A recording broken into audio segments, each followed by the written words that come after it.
श्रीमद् भगवत गीता का पहला अध्याय सुनो।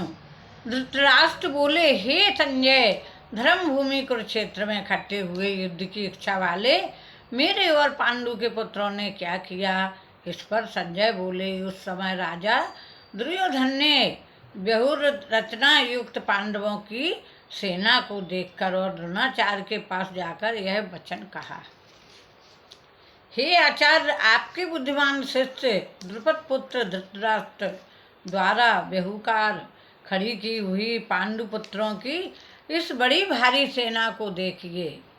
इस सेना में बड़े बड़े धनुष वाले युद्ध में भीम और अर्जुन के समान बहुत से सूरवीर हैं, जैसे सात्यकी और विराट तथा महारथी राजा द्रुपद और धृतकेतु, चेकितान तथा बलवान काशीराज, पुरोजित, कुंती भोज और मनुष्यों में श्रेष्ठ सैव्य हैं, और पराक्रमी युधामऊ तथा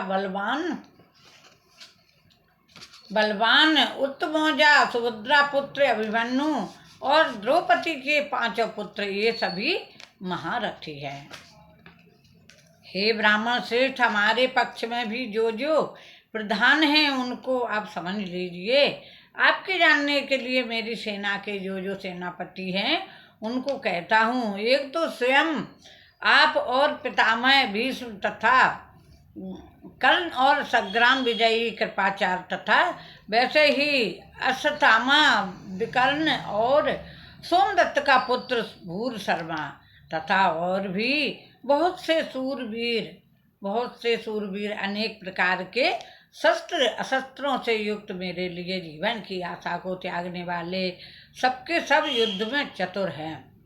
मतलब कोई घर में चर्चा होती है तो कहते हैं, तुमने महाभारत में देखा नहीं है श्री कृष्ण क्या कहते हैं, तो मतलब वही कथा चल रही है, घर घर में वही कहानी है।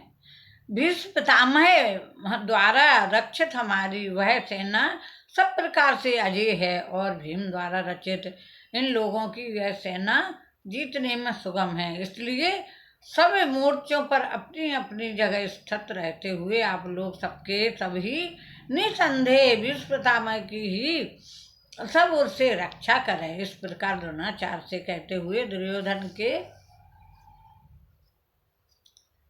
जय हो भगवान, कुछ ना कुछ वेद पुराण पढ़ते रहना चाहिए।